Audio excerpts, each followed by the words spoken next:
So welcome back to my channel, or welcome to my channel if you're new. So glad you're here with us today. We're going to chat about my Reading Rush TBR. Had to think about it. Formerly known as the Booktube-a-thon. I've never done this read-a-thon before. I am fairly new to Booktube, even though I've had some book review type videos on my channel before. I never knew there was this whole amazing community of booktubers and people that love books. So I'm so excited to be doing this read-a-thon. So when I heard it was going on this month, I had to jump on top of it. I'm going to try to do all 7 prompts, which will include reading 7 books for the week. Might throw in some audio in there on these books, but we'll see how the week goes, but I'm gonna do my best.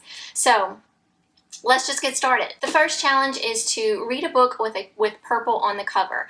I had a couple books with purple that could have, been in this category, but I decided to go with Poison Pages by Lorna Barrett.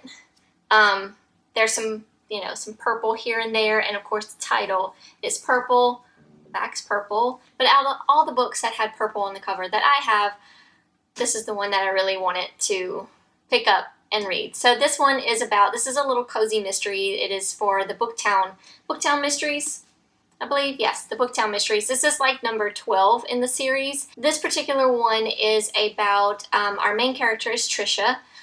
She, in previous books before this one, she was renovating her home above her bookstore. She owns a little bookstore, a mystery bookstore called Haven't Got a Clue. And she was renovating her home above it. So the renovations are done in this book, and she is throwing herself a new housewarming party, and she's decided she's going to go ahead and cook for it. Well, something happens, and one of the guests ends up poisoned, and they die. So that's pretty much the main plot of the book here. So she has to clear her name, of course, and find out who did it. It's a really cute series. It's one of my favorite cozy mystery series. I highly recommend it. The next challenge is read a book in the same spot the entire time. Now, this doesn't mean that you have to sit there and read the entire book. You can sit there a while and then maybe come back to it later or the next day or whenever. I chose to do a small book for this particular challenge just to see if I can sit in the same spot for however long and get this book read. But I chose A House at the Bottom of a Lake by Josh Malerman. Same guy that wrote The Bird Box, and I heard this was really, really good. It's super thin. I think it's like 100, I don't even know if it's 100 pages. Oh yeah, 16 pages, 116 pages. This should be fairly easy to get through, and I could probably get through this in one day. So from what I understand, this is a young adult, and this is 2 17-year-olds that are going on a first date kind of thing, canoeing, and they run across something below the waters that looks like a house. So of course, and the door is open, so they go to check it out, from what I understand. It says, while the duo plays house beneath the waves, one reality remains. Just because a house is empty doesn't mean nobody's home. So sounds like a little YA type kind of small little thriller. So that's going to be super fun. Excited to read that one. Number 3 is read a book you meant to read last year. That's several books on my TBR that I meant to read last year, but I went ahead and I picked The Party by Robin Harding. I did pick this up last year at Target. Yes, it was Target Club pick. And I've been wanting to read it ever since I brought it home, and I just never picked it up.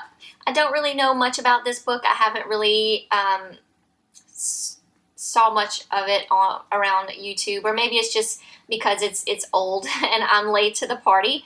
But this seems to be about a couple throw in their 16-year-old a little party.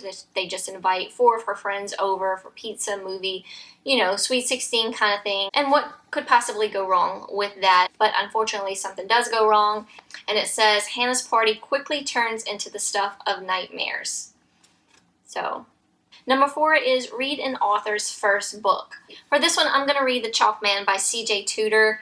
From what I understand, it goes back and forth between 1986 and 2016, with same characters, just, you know, adolescent time and grown-up time.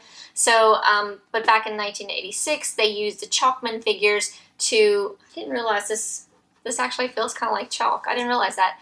But anyway, they would leave chalk figures for like a little sign of like where they were going to meet, or if bullies were on the prowl, or, you know, whatever, little signs just for them in their little group. I believe they run across like a dismembered body or something like that. One morning, a chalk man directs them to the nearby woods where they find a dismembered body of a teenage girl, and just says that is the day that everything changes. And then it goes into 2016 where the characters are grown up, and then I believe the same chalk figure appears. So, you know, like creepy kind of thriller. It kind of gives me Stand By Me vibes. Stand By Me the movie. I've never actually read the book, but that's coming up in just a minute. But a lot of people say it reminds them of It from Stephen King, and I get that too. But really excited to read this one.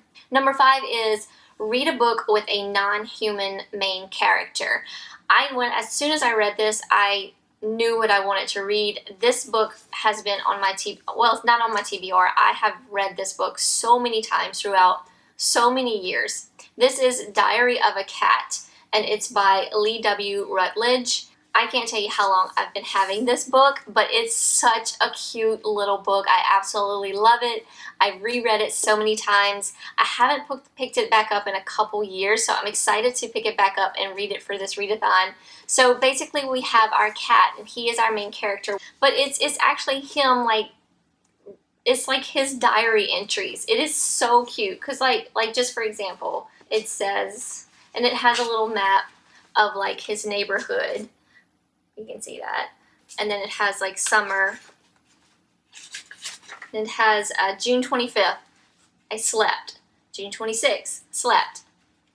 June 27th, climbed the walls today. So it's just really cute book. But it's also it's got a little sadness to it.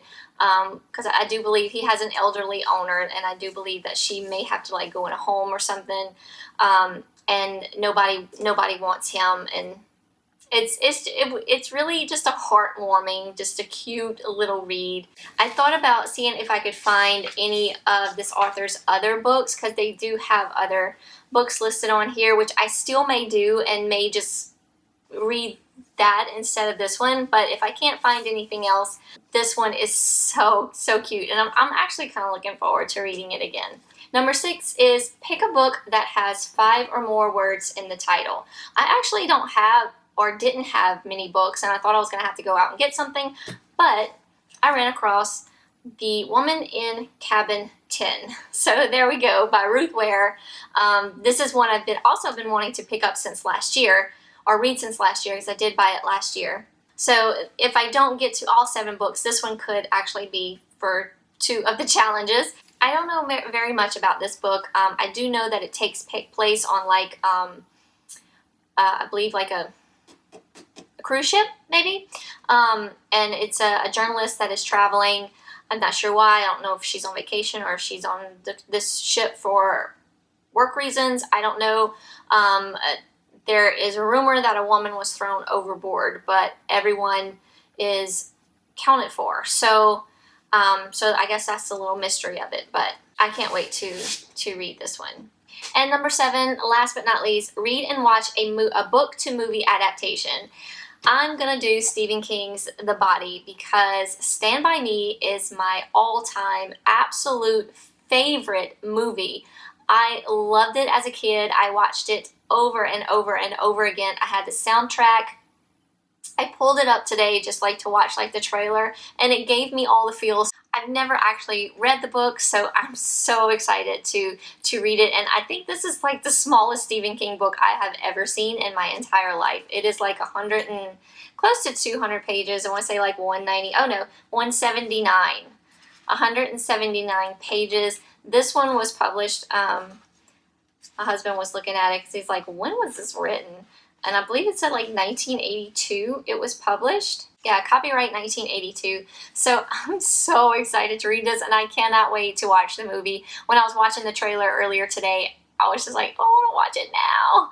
And I think my husband kind of wants to watch it as well. He's like, oh, you can read that in one day and then we can watch the movie. I was like, you have to wait till the Read-a-Thon. So something to look forward to. But this is, I mean, I'm sure everyone knows what Stand By Me and the Body is about. Basically, these 4 young boys find or hear of a dead body by the railroad tracks, and they take it upon themselves to venture out to go find this body. Point of it, no really point of it. In the movie, I believe, like the main character, which the little boy that plays the main character is Will Wheaton in the movie.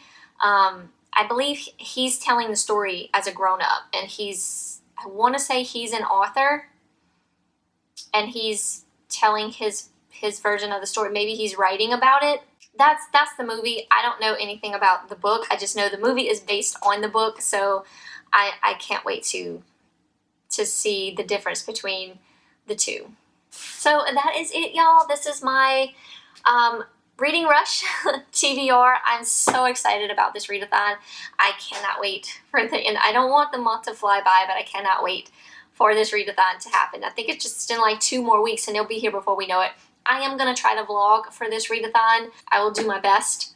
But anyway, thank y'all so much for watching. If any of y'all are participating in this read-a-thon, let me know down below. Let me know what you're reading. If you have a YouTube or a booktube channel, link it down below and I'll go check it out. Go check out your TBR. I'm so excited.